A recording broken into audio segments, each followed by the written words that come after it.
اللهم صل على سيدنا محمد وعلى آل سيدنا محمد وبارك وسلم.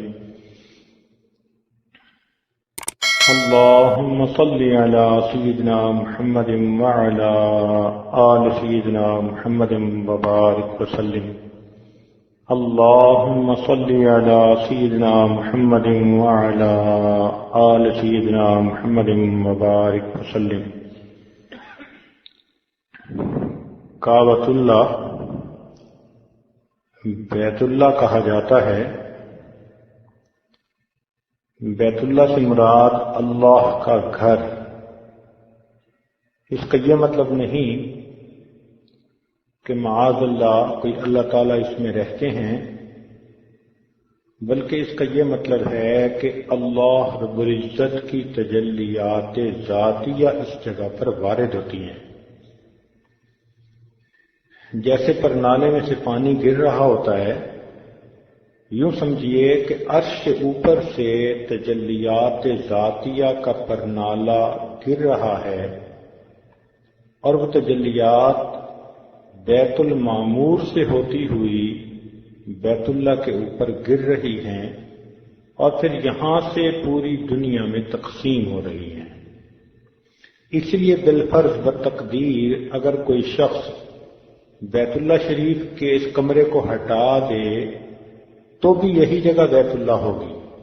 اسی رخ میں نماز پڑھنے کا حکم ہوگا، اور یہ تجلیات اس گھر پر آ کر ختم نہیں ہو جاتی، بلکہ اس سے نیچے تحت الثری تک جاتی ہیں. اس لیے کوئی آدمی سمندر کے اندر 20 کلومیٹر نیچے بھی چلا جائے تو وہ جو رخ کرے گا تو اس کے سامنے تجلیات کا ستون ہوگا.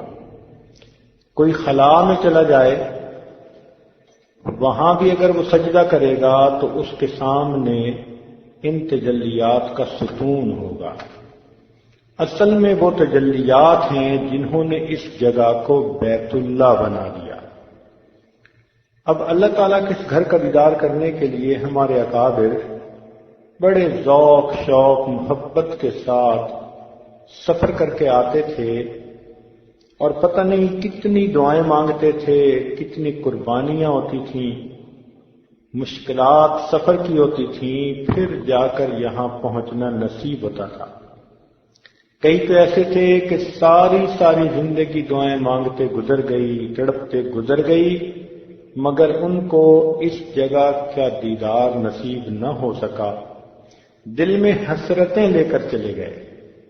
اور آج ہم عاجز مسکینوں کو دیکھو کہ باوجود اپنے گناہوں کے رب کریم نے اپنے گھر کے اس راستے کو آسان کر دیا.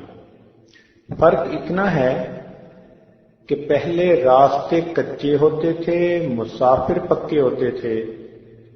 آج راستے پکے ہیں اور مسافر کچے ہیں. راستے کچے ہونے کا تو یہ حال کہ پہلے پاکستان سے یا ہندوستان سے جو لوگ سفر کرتے تھے وہ سمندری جہازوں کا سفر کرتے تھے، اور پاکستان سے سعودی عرب پہنچنے میں ان کو 2 مہینے لگ جاتے تھے. راستے میں جہاز چل رہا ہوتا اور سمندری طوفان آ جاتا، سیلاب آ جاتا، ہائی ٹائیڈ آ جاتی تو جہاز کو لنگر انداز کر دیا جاتا. 1 ہفتہ، 2 ہفتے، 3 ہفتے ایک ہی جگہ پر جہاز کھڑا رہتا کہ طوفان اترے گا تب آگے چل پائیں گے. اور 2-3 ہفتے ایک ہی جگہ پر کھڑے ہونے سے جو مسافروں کا حال ہوتا، اللہ اکبر کبیرہ. سمندری بیماریاں بھی ان کو لگ جاتی، متلی ہوتی، کسی کو نیند کا مسئلہ، کسی کو کچھ اور مسئلے، اور پھر گرمی اتنی کہ نہ پوچھیں. جب چاروں طرف پانی ہو اور گرمی کا موسم ہو اور آدمی کو اس بند جہاز کے اندر رہنا پڑے تو کیا حشر ہوتا ہے، آدمی اس کا تصور ہی کر سکتا ہے. اسی لیے اگر حج کے سفر پہ چلنا ہوتا تھا تو رمضان مبارک سے پہلے سفر شروع ہو جاتا تھا. آپ سوچئے کہ رمضان سے پہلے سے چلتے تھے، پھر جا کر حج کے دنوں میں یہاں پہنچ پاتے تھے، اور پھر اتنے مشکل سفر کے بعد جب جدہ آتے تھے تو ہمارے حضرت مرشد عالم رحمۃ اللہ علیہ نے بتایا کہ جہاز کو سمندر میں 3 دن کھڑا کر دیا جاتا تھا تاکہ اگر مسافروں کو کوئی بیماری ہے تو وہیں اس کا علاج کیا جائے. 3 دن کے بعد مسافروں کو جدہ کی زمین پر پاؤں رکھنے کی اجازت ملتی تھی. اب آپ سوچئے کہ 3 دن جدہ پہنچ بھی گئے مگر زمین پر پاؤں رکھنے کی اجازت نہیں، 3 دن کے بعد اترنے کی اجازت ملتی تھی. اور پھر جدہ سے مکہ مکرمہ کا آنا یہ مستقل ایک کام تھا. اس وقت یہ سڑکیں تو ہوتی نہیں تھیں، تو پہاڑیاں تھیں، تو پہاڑی کے اوپر چڑھنا اور دوسری طرف سے نیچے اترنا، اور اگر دیکھو تو 50 گز کا سفر سارا ہوتا تھا. تو اس زمانے میں لوگوں کے پاس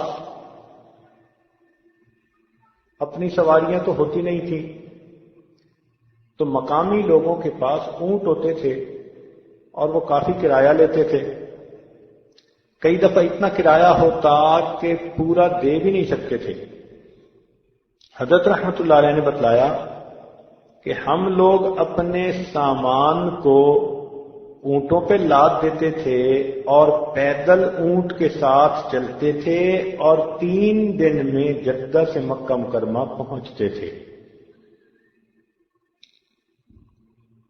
اب سوچئے کہ مکہ مکرمہ پہنچنا ہی کتنا بڑا مرحلہ تھا، اور یہ جو 3 دن ہوتے تھے ان میں راستے میں کوئی پانی نہیں ہوتا تھا، اپنا پانی اپنے ساتھ.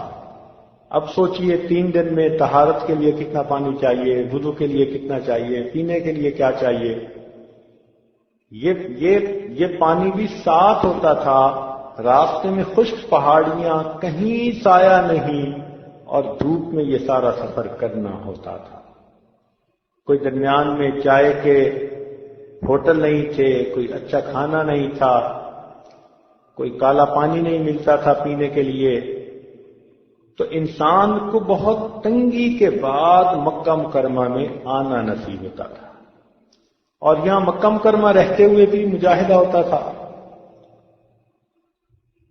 کھانے پینے کی چیزوں میں، حتیٰ کہ عرفات میں کئی مرتبہ پانی ختم ہو جاتا تھا تو حج کے جتنے مسافر ہوتے تھے بس انہی کے پاس جو پانی ہوتا اس سے گزارا کرنا ہوتا تھا. اب سوچئے وہاں کتنی مشکل ہوتی ہوگی.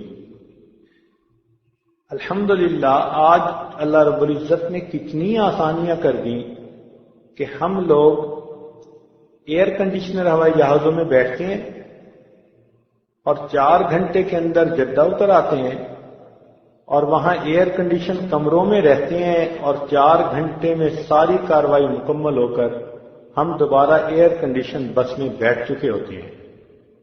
پھر ایئر کنڈیشن بس سے اتر کے ایئر کنڈیشن کمروں میں پہنچتے ہیں، اور یہاں آ کر بھی ہم کہتے ہیں جی کہ بہت تنگ ہو کہ ہم یہاں پہنچے، اب ہمارے لیے حرم جانا مشکل ہے. سوچئے کتنا فرق ہے. آج کھانے میسر ہیں، ٹھنڈے پانی، مشروبات، کیا کیا نعمتیں ہیں کہ ان کو دیکھ کر بے اختیار دل سے یہ نکلتا ہے فَبِأَيِّ آلَاءِ رَبِّكُمَا تُكَذِّبَانِ، تم اپنے رب کی کون کون سی نعمتوں کو جھٹلاؤ گے. تو پہلے زمانے میں راستے کچے ہوتے تھے، مسافر پکے ہوتے تھے. آج سڑکیں راستے پکے بن گئے، مسافر کچے بن گئے. اتنی تکلیفوں کے بعد ہمارے اکابر یہاں پہنچتے تھے اور پھر اعمال میں وقت گزارتے تھے. ہماری طرح کمرے کو اتنا ٹھنڈا کر لینا کہ جیسے چیلنگ پلانٹ لگا ہوا ہو اور کمبل لے کے سوئے رہنا اور انتظار میں رہنا کہ کب اذان ہوگی تب اٹھ کے وضو کرنا شروع کریں گے، اور ممکن ہے کہ بس آخری رکعت ہمیں مل جائے، یہ تو ہمارے طور طریقے ہیں۔ ان اکابر کا معاملہ تو کچھ اور تھا۔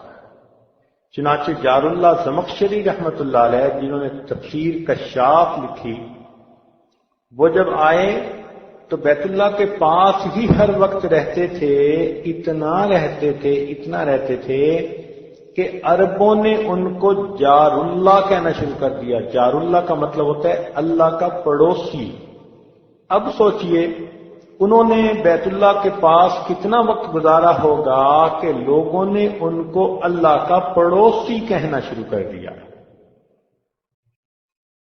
حضرت قاضی رحیم بخش پانی پتی رحمۃ اللہ علیہ خود فرماتے تھے کہ میں ایک مرتبہ عمرے کے سفر پر گیا تو جتنے دن مجھے وہاں رہنے کا موقع ملا، میری ہر نماز تکبیر اولیٰ کے ساتھ پہلی صف میں امام کے پیچھے ادا ہوئی، میں نے کوئی نماز دوسری صف میں بھی ادا نہیں کی۔ اب آپ سوچئے، ہر نماز پہلی صف میں امام کے پیچھے تکبیر اولیٰ کے ساتھ ادا کی۔ مجھے تو لگتا تھا کہ شاید وہ فجر کے بعد وضو کرنے جاتے ہوں گے اور پھر ظہر سے لے کے عشاء تک اسی وضو سے نمازیں پڑھتے ہوں گے، پھر عشاء کے بعد وضو کرنے جاتے ہوں گے۔ ایسے لگتا ہے کہ بس حرم میں ہی بیٹھے رہتے تھے۔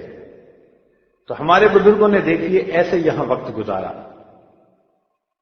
اس لیے ایک بزرگ تھے جو 70 طواف روزانہ کرتے تھے، جبکہ ان کی اپنی عمر بھی 70 سال تھی۔ 70 طواف کا مطلب ہر طواف کے 7 چکر، تو 490 تو چکر لگتے تھے، اور پھر 140 رکعت نمازیں نفل طواف جو ہوتے ہیں وہ پڑھنے ہوتے تھے، اور ان کے باقی اعمال اس کے علاوہ ہوتے تھے۔ ہم نے یہاں ایک افغانی شیخ کو دیکھا، حیران ہوتے تھے، وہ ویل چیئر پہ ہوتے تھے کہ چل تو سکتے نہیں تھے، اور بس وہ اپنے ہاتھوں سے ویل چیئر کے پہیوں کو گھمانے کی کوشش کرتے، تھوڑا چلتے پھر رک جاتے، پھر چلتے پھر رک جاتے۔ ان کو اس حال میں دیکھ کے اللہ تعالیٰ کسی نہ کسی دل میں ڈال دیتے نوجوان کے، کوئی ان کو 1 طواف کرواتا، کوئی 2 طواف کرواتا، کوئی 3 طواف کرواتا۔ ہم نے دیکھا کہ پولیس والے اپنی ڈیوٹی مکمل کر کے ان کو طواف کروا رہے ہوتے تھے۔ ان کو ہر وقت ہم نے طواف میں دیکھا، ہر وقت طواف میں دیکھا۔ واہ میرے مولا، آپ کے چاہنے والے بھی کیسے کیسے ہیں۔ تو دیکھیے، معذور ہو کر اتنے طواف وہ روزانہ کیا کرتے تھے۔ حضرت مرشد عالم رحمۃ اللہ علیہ نے خود بتلایا، فرمانے لگے کہ ایک مرتبہ میں نے بیت اللہ شریف کے سامنے اس طرح قرآن مجید مکمل کیا کہ ایک آیت کو پڑھتا تھا اور اس آیت کے مناسب جو بھی دعا ہوتی وہ دعا کرتا تھا۔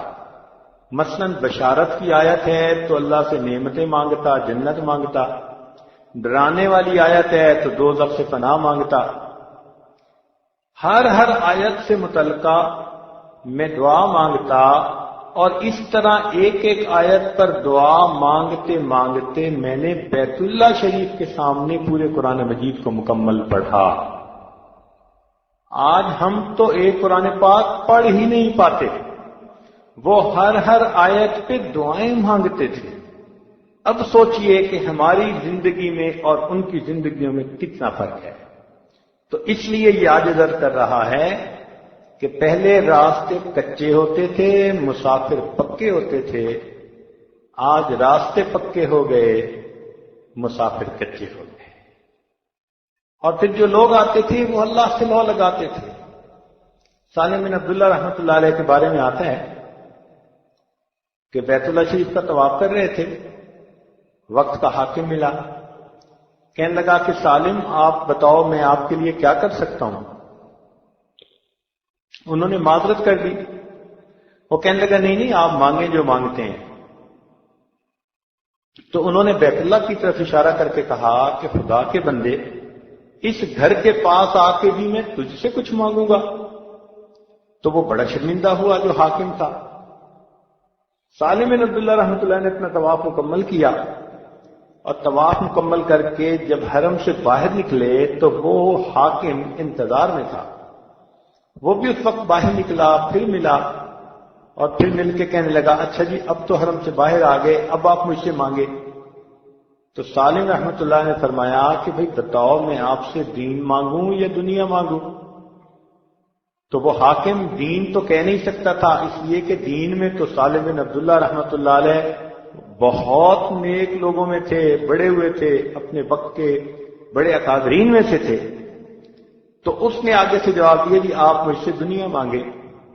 جب حاکم نے یہ کہا کہ مجھ سے دنیا مانگے تو انہوں نے فرمایا کہ جس ذات نے دنیا کو پیدا کیا میں نے زندگی میں اس سے دنیا کبھی نہیں مانگی، میں تجھ سے دنیا کیا مانگوں گا؟ تو یہ حضرات بیت اللہ میں وقت گزارتے تھے تو پھر اللہ سے اپنی سب امیدیں لگاتے تھے، اور پھر اللہ تعالیٰ ان کو عطا فرماتے تھے۔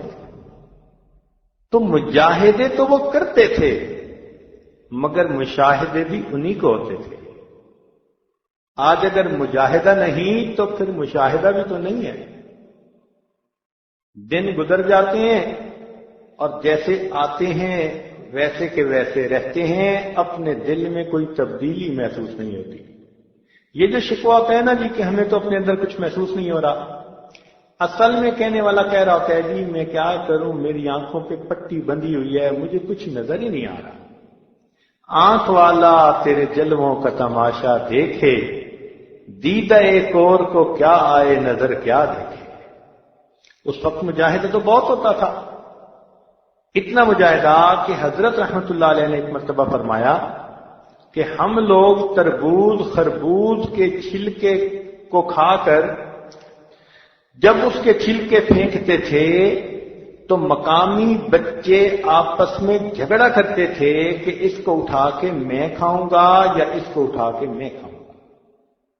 اتنی غربت ہوتی تھی کہ وہ پھلوں کے چھلکے اٹھا کے کھانے پر ایک دوسرے کے ساتھ جھگڑا کیا کرتے تھے۔ فرماتے ہیں کہ ایک مرتبہ ہم لوگ مکہ مکرمہ سے مدینہ منورہ جا رہے تھے، راستے میں ایک بوڑھا ملا عرابی، اور اس نے ہاتھ سے اشارہ کیا کہ جیسے اس کو بہت بھوک لگی ہوئی ہے اور اس کے نے کئی دن سے نہیں کھایا۔ حضرت فرماتے ہیں کہ میں نے اپنی اہلیہ صاحبہ سے فرمایا کہ بھائی وہ چولہا جلائیں اور اس کو کوئی روٹی وغیرہ پکا کے کھانا کھلائیں۔ کہتے ہیں کہ میری اہلیہ صاحبہ نے اپنا سامان نکالا، جب انہوں نے آٹا نکالا اور اس بوڑھے میاں نے اس آٹے کو دیکھا تو اس نے ایک پیالہ لے کر اس میں کچھ پانی ڈالا اور کچا آٹا ہاتھ میں لے کر اس پانی میں گھولا ملایا ستو کی طرح، اور کچے آٹے کو اس نے پی لیا اور کہنے لگا کہ اب میں روٹی پکنے کا انتظار کر سکتا ہوں۔ اتنی تو بھوک لگی ہوئی ہوگی نا کہ روٹی پکنے کا انتظار کرنا اس کے لیے مشکل تھا، مگر اس کے باوجود اتنی تکلیفیں اٹھاتے تھے، اور یہ حضرات یہاں رہ کر بیت اللہ کا فیض پاتے تھے۔ چنانچہ ایک مرتبہ حضرت مرشد عالم رحمۃ اللہ علیہ یہاں تشریف لائے تو فرماتے ہیں کہ ایک عربی بچہ تھا، وہ ہمارے خیمے میں آتا اور ہم اسے بچے ہوئے روٹی کھانا وغیرہ دے دیتے۔ تو جب بار بار وہ آتا اور پیارا پیارا بچہ تھا تو اس سے ہمیں کافی انس ہو گیا، وہ بھی ہم سے مانوس ہو گیا۔ تو فرماتے ہیں کہ جب ہمارے جانے کا دن قریب آیا تو وہ بچہ بھی ذرا غمگین نظر آتا۔ میری اہلیہ اسے بتاتی کہ بس اب ہم چلے جائیں گے، تو وہ بیچارے کا دل، اس کا چہرہ جو تھا نا بڑا ہی زیادہ اداس نظر آتا۔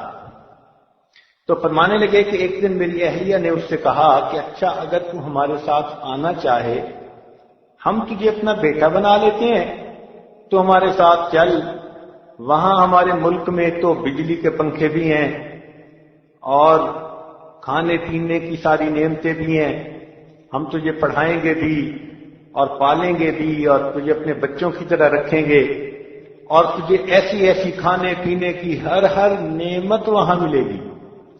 تو جب میری اہلیہ نے خوب اچھی طرح اسے ترغیب دے کر بات کی تو اس بچے نے وہ ساری بات غور سے سنی، اور سننے کے بعد کہنے لگا اچھا یہ بھی ہوگا، یہ بھی ہوگا، یہ بھی ہوگا، یہ سب کچھ وہاں ہوگا۔ تو میری اہلیہ نے کہا ہاں سب کچھ وہاں ہوگا۔ تو اس کے بعد اس نے بیت اللہ کی طرف ہاتھ بڑھایا اور اشارہ کر کے کہنے لگا کہ کیا یہ بھی وہاں ہوگا؟ تو کہنے لگے، یہ سن کر میری اہلیہ کہنے لگی نہیں یہ تو وہاں نہیں ہوگا۔ جیسے ہی اس بچے نے سنا کہ بیت اللہ وہاں نہیں ہوگا تو وہ کہنے لگا کہ میں وہاں کبھی بھی نہیں جا سکتا، میں بیت اللہ شریف کے نیبرہڈ کو، اس کے پڑوس کو کبھی بھی نہیں چھوڑ سکتا۔ چھوٹے بچے اتنا مجاہدہ کرتے اور پھر بھی ان کو بیت اللہ شریف کے ساتھ ایسی محبت ہوتی تھی۔ اور آج ہماری کیا حالت ہے، کیا کیا نعمتیں ہیں۔ پہلے مکہ مکرمہ سے مدینہ منورہ جانا ہوتا تھا تو 2 ہفتے لگتے تھے جانے میں، 3 ہفتے بھی لگ جاتے تھے۔ ایسا ہوتا کہ مسافر چلتے اور راستے میں بارش ہو جاتی، تو بارش ہونے کی وجہ سے جو راستے میں آبشاریں ہیں اور جھیلیں ہیں اور ان کا پانی جمع ہو کے جو نالے ہیں وہ نالے بہہ پڑتے، اور پانی اتنا تیز ہوتا کہ مسافروں کو بہا کے لے جاتا۔ تو لوگوں کو 2 ہفتے ایک ہی جگہ کے اوپر انتظار میں بیٹھنا ہوتا کہ سیلاب جائے تو پھر ہم سفر شروع کر سکیں۔ آج تو پلیں بن گئی، کئی جگہوں پہ آپ غور کریں گاڑیاں چلتے ہوئے احساس ہوتا ہے 2 کلومیٹر لمبی پلیں بنی ہوئی ہیں، ان کے نیچے سے پانی گزرتا تھا تو وہ تو دریا ہوتا ہے جب پانی اس میں ہوتا ہے۔ اتنا مشکل یہ سفر ہوتا تھا۔ چنانچہ امام شافعی رحمۃ اللہ اپنا واقعہ سناتے ہیں کہ میں مینا میں تھا، ایک بوڑھا مجھے ملا اور مجھے کہنے لگا کہ اے نوجوان، تو اللہ کے لیے میری دعوت کو قبول کر لے۔ فرماتے ہیں میں نے بے تکلف اسے کہا کہ ہاں میں نے دعوت قبول کر لی۔ یہ سنتے ہی اس نے اپنی گٹھڑی کھولی اور جو اس کے اندر خشک روٹی تھی اور جو کچھ تھا اس نے دسترخوان پر بچھا دیا اور مجھے کہنے لگا اچھا کھاؤ۔ فرماتے ہیں میں نے بے تکلف کھانا شروع کر دیا۔ اس نے تھوڑی دیر مجھے کھاتے دیکھا تو مجھے کہنے لگا کہ نوجوان تو مجھے قریشی نظر آتا ہے۔ میں نے کہا ہاں ہوں تو صحیح، مگر آپ کو پتہ کیسے چلا؟ وہ کہنے لگا اس لیے کہ قریشی لوگ دعوت قبول کرنے میں بھی بے تکلف ہوتے ہیں اور کھانے پینے میں بھی بے تکلف ہوتے ہیں۔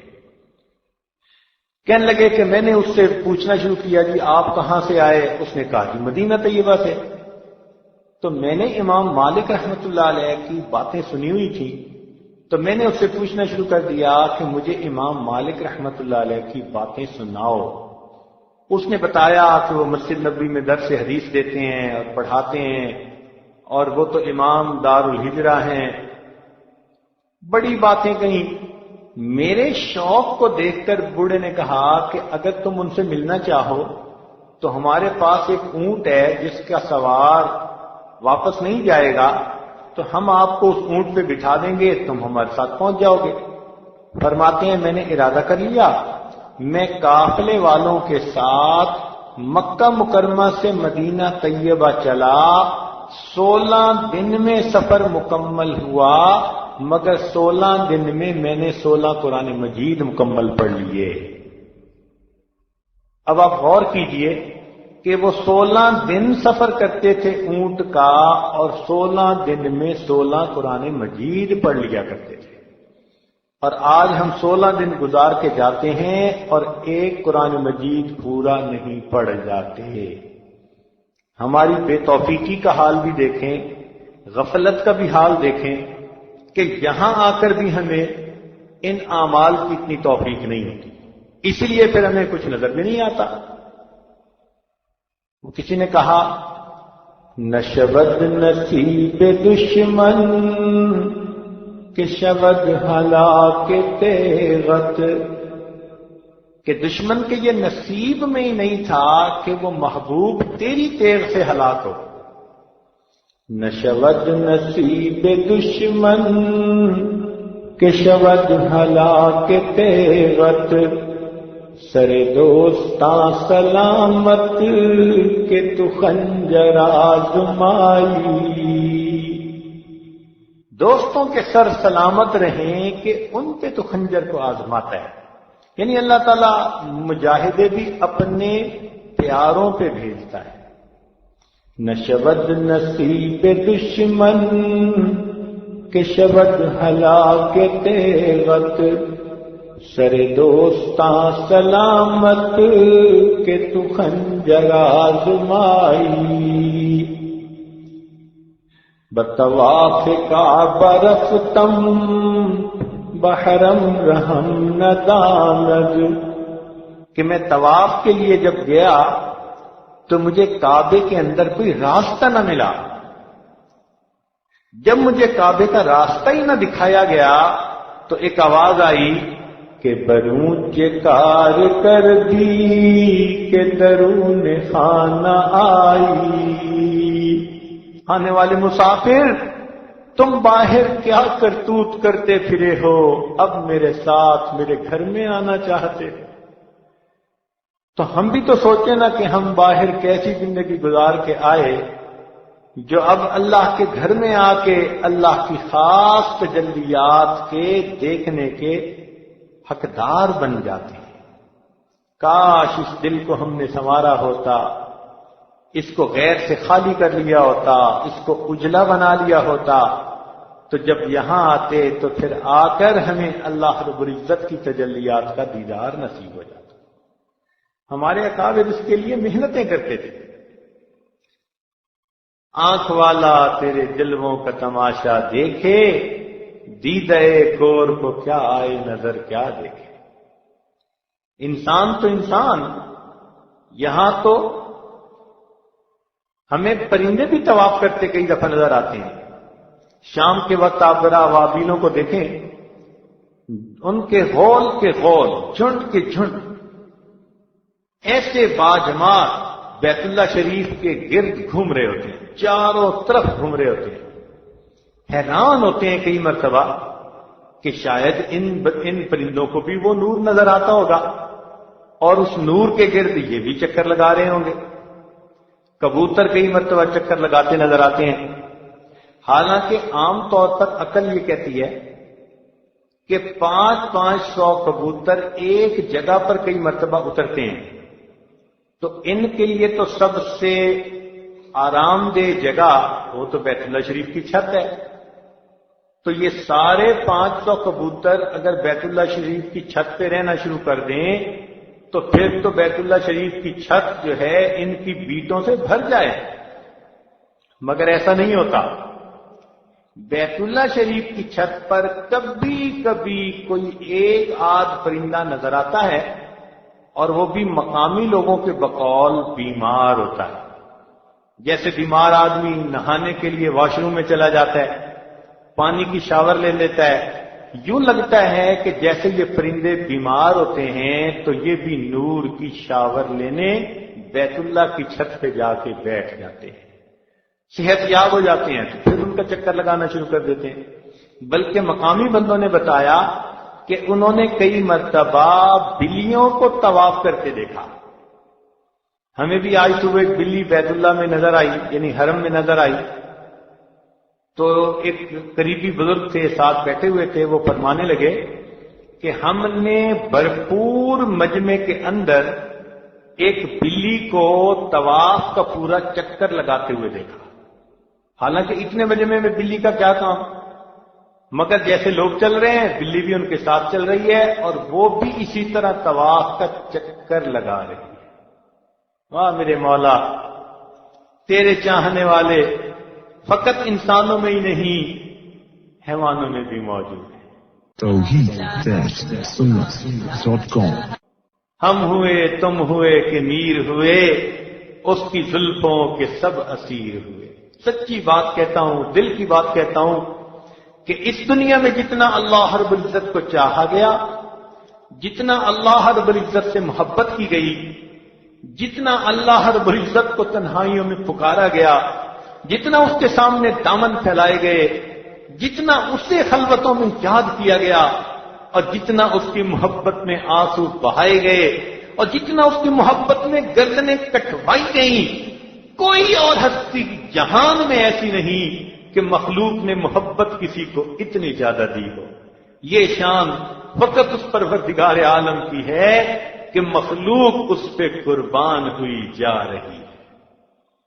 کاش کہ اللہ تعالی ہمیں بھی دل کا وہ جذبہ عطا فرمائے کہ ہم بھی اس جذبے کے ساتھ یہیں سے کچھ پا کے واپس جائیں۔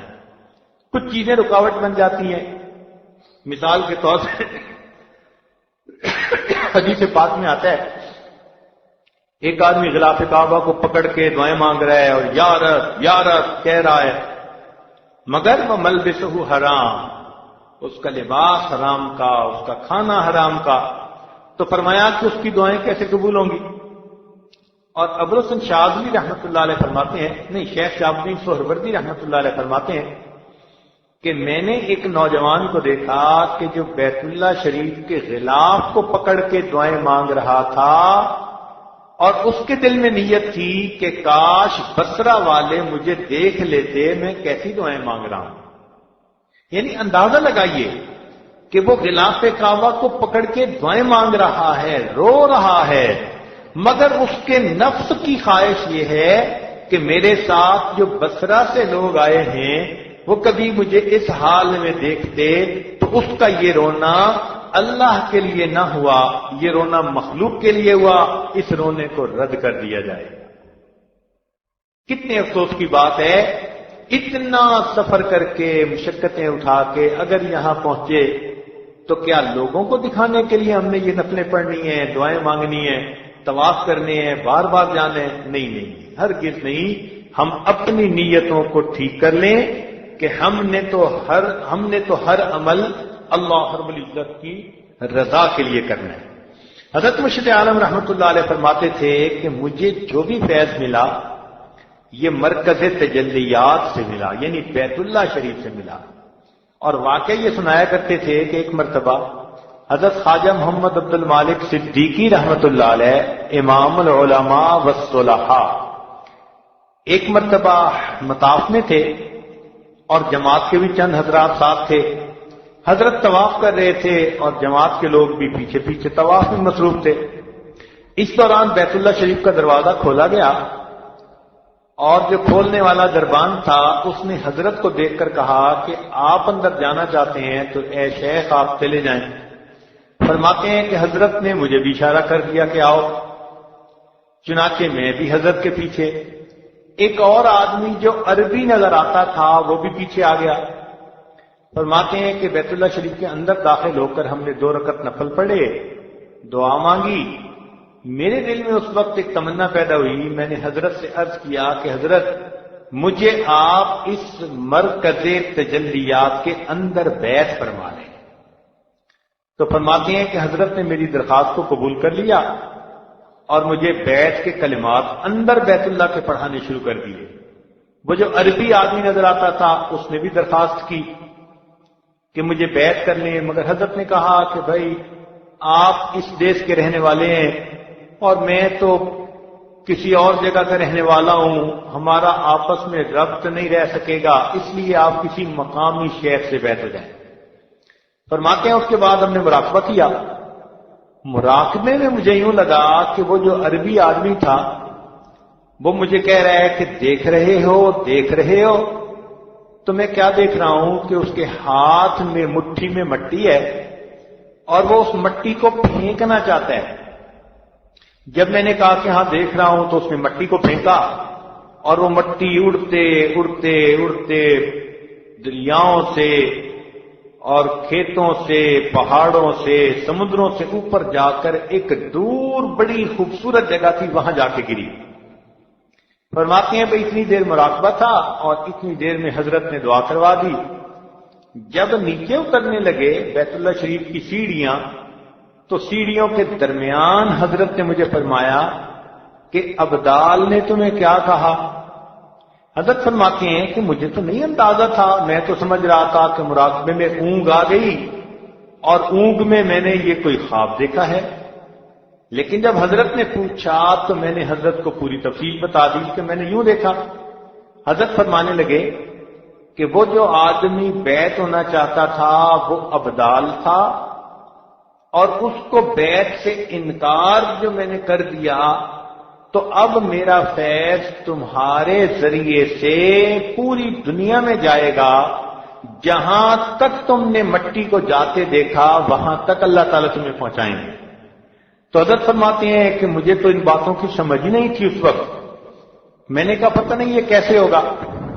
پھر اس کے بعد اللہ تعالیٰ نے حرم شریف بار بار آنے کا راستہ کھولا، پھر حج عمرے کے موقع پر یہاں باہر ملکوں کے لوگ آتے، بیعت ہو جاتے، اور میں سمجھتا کہ خواب پورا ہو گیا، یہ فلاں ملک سے آگے بیعت ہو گیا، یہ فلاں ملک سے آگے بیعت ہو گیا، مگر 35 سال کے بعد فرماتے ہیں کہ ری یونین میں مجھے دعوت دی گئی، اور اس دعوت پر جب میں وہاں رمضان مبارک میں پہنچا تو میں نے ہو بہو وہی منظر دیکھا جو 35 سال پہلے میں نے بیت اللہ کے اندر دیکھا تھا۔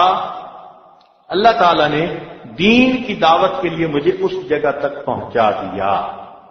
تو ہمارے حضرت فرمایا کرتے تھے کہ مجھے مرکز تجلیات سے فیض ملا، اور اللہ تعالیٰ نے ان کو مرشد عالم بنا دیا۔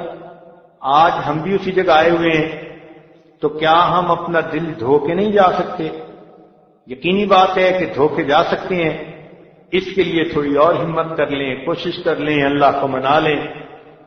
مشکل تو نہیں ہے، مگر ہمت کوشش کرنی ہوتی ہے۔ لوگ یہاں آتے تھے تو دنیا کو لات مار کے آتے تھے، اور ہم یہاں آتے ہیں تو یہاں بھی ہمارے دل میں دنیا گھسی ہوتی ہے۔ اپنے دل کو ہر غیر سے خالی کر لیجئے اور اللہ سے لو لگا کے مانگیے، پھر دیکھیے اللہ تعالیٰ کیسے مہربانی فرماتے ہیں۔ چنانچہ کیسے کیسے حضرات پہلے آیا کرتے تھے، سبحان اللہ۔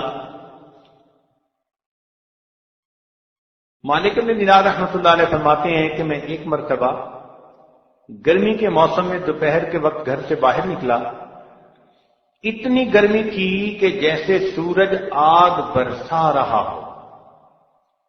ہو کا عالم، کوئی بندہ باہر نظر نہیں آتا تھا، جانور بھی درختوں کے سائے میں بیٹھ گئے، پرندے بھی پتوں کے نیچے چھپ کے بیٹھ گئے، انسان بھی گھروں میں دبک کے بیٹھ گئے۔ مجھے کسی کام کے لیے جانا تھا تو فرماتے ہیں کہ میں گلی میں نکلا تو میں نے دیکھا کہ ایک آدمی جو دونوں ٹانگوں سے معذور ہے، وہ زمین پہ بیٹھا ہوا ہے سرینوں کے بل، اور ہاتھوں سے گھسٹ گھسٹ کے آگے چل رہا ہے۔ فرماتے ہیں کہ جب میرے قریب آیا تو میں نے دیکھا کہ گرمی کی شدت کی وجہ سے اس کے کپڑے ایسے پسینے میں شرابور جیسے یہ غسل کر کے پانی سے نکلا ہو، اور چہرہ اس کا سرخ جیسے آگ نے اس کی جلد کو جلا کے رکھ دیا ہو۔ میں نے اس سے سلام دعا کے بعد کہا کہ نوجوان کون ہے؟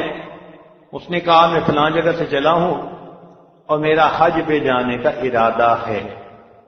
حج کو ابھی بہت وقت باقی تھا۔ میں نے کہا نوجوان تو میرے گھر میں آرام کر لے، شام کو جب ذرا گرمی کم ہوگی تو پھر اپنا سفر شروع کر لینا۔ اس نے کہا مالک ابن دینار، آپ تو ٹانگوں سے چلتے ہیں، آسانی سے سفر طے کر لیتے ہیں، میں تو سرین پہ ہاتھوں کے بل گھسٹ گھسٹ کے انچ انچ آگے بڑھتا ہوں، مجھے زیادہ وقت لگتا ہے، تو مجھے ڈر ہے اگر میں نے راستے میں رکنا شروع کر دیا، ایسا نہ ہو کہ ادھر ایام حج شروع ہو جائیں اور ادھر میرا سفر ہی ختم نہ ہو تو میں حج سے محروم نہ ہو جاؤں۔ میں نے کہا نوجوان تو میرے گھر آرام کر لے، میں تیرے لیے سواری کا بندوبست کر دیتا ہوں، تو سواری پہ سوار ہو کے جلدی وہاں پہنچ جانا۔ فرمانے لگے جب میں نے یہ بات کی تو نوجوان نے بڑے غصے کی نظریں میرے چہرے پہ ڈالی اور کہنے لگا کہ مالک ابن دینار میں تو سمجھتا تھا کہ آپ بڑے دانا ہیں، آپ نے کیسی بات کر دی؟ تو میں نے پوچھا نوجوان کیا بات، آپ کیوں ناراض ہو رہے ہیں؟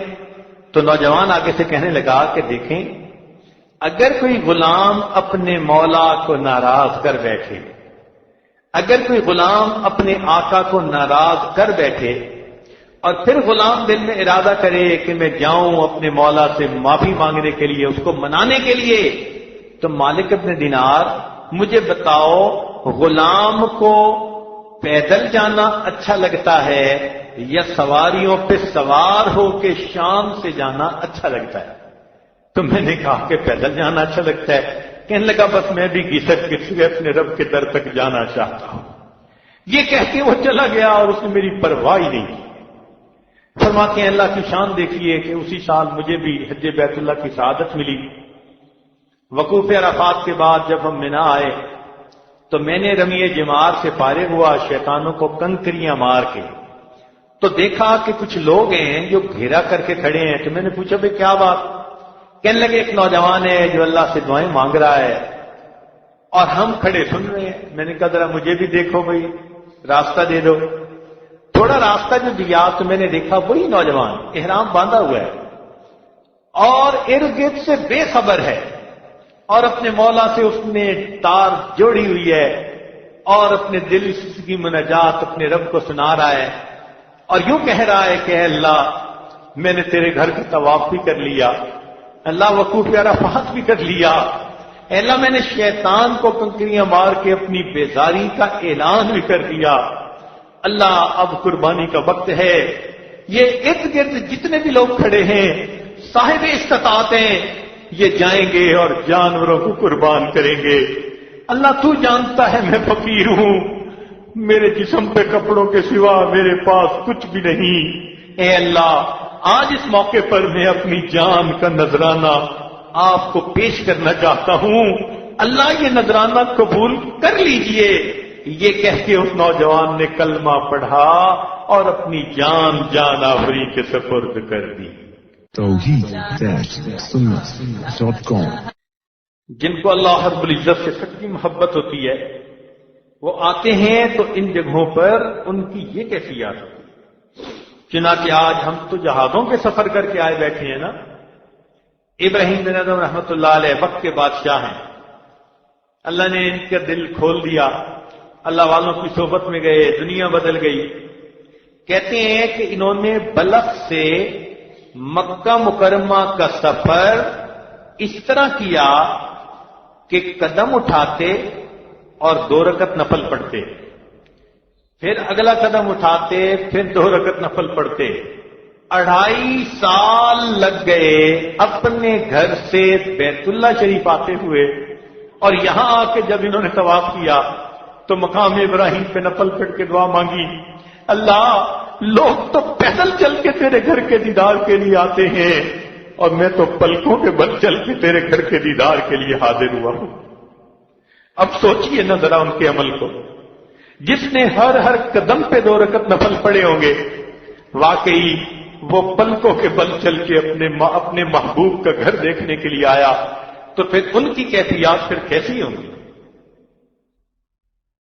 آج ہمیں رات کا بچا ہوا کھانا صبح کھانا پڑ جائے تو ہم تیوریاں بنا لیتے ہیں، بچے ہوئے کھانے شاپر کے اندر بند کرتے کوڑے کرکٹ کے ڈھیر میں ڈال دیتے ہیں۔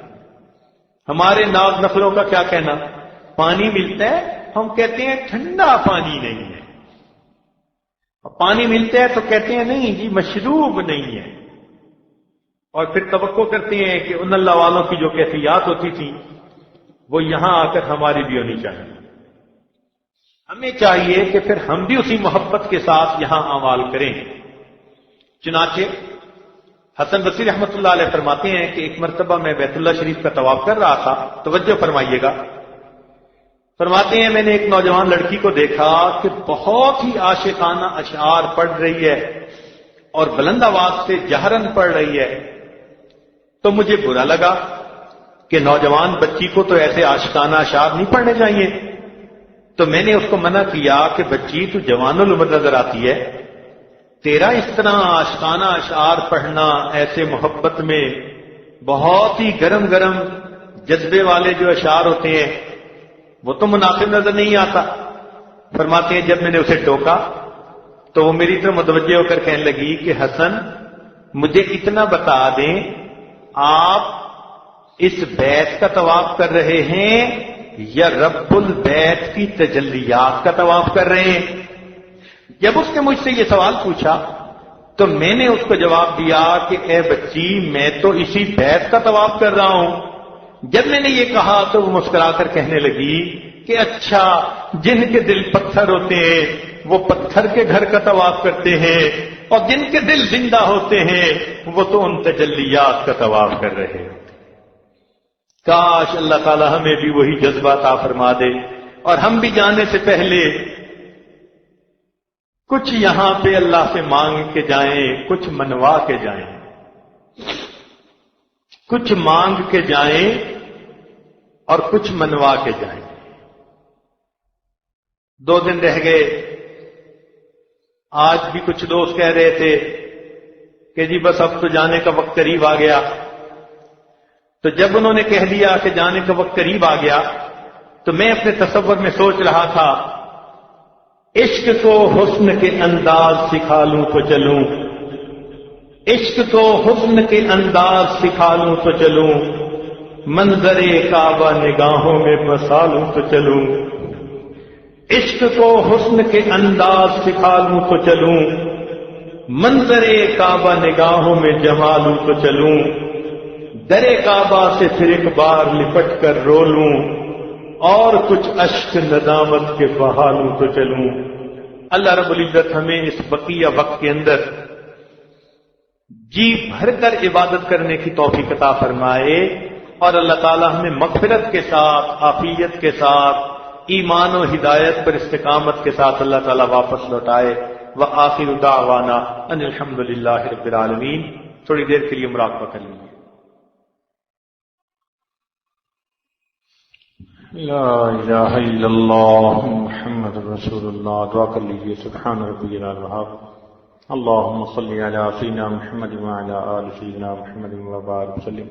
ربنا ظلمنا انفسنا وان لم تغفر لنا وترحمنا لنکونن من الخاسرین۔ اے مالک، ہم آپ کے آج مسکین بندے ہیں، ہمارے گناہوں کو معاف فرما، ہماری خطاؤں سے درگزر فرما، ہمارے عیبوں کی پردہ پوشی فرما۔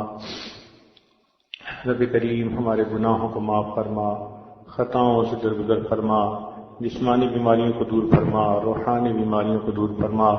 اے اللہ، جو اولاد کے طلبگار ان کو نیک اولاد عطا فرما، جو صاحب اولاد ان کی اولادوں کو نیکوکار بنا، فرما بردار بنا، ماں باپ کی آنکھوں کی ٹھنڈک بنا۔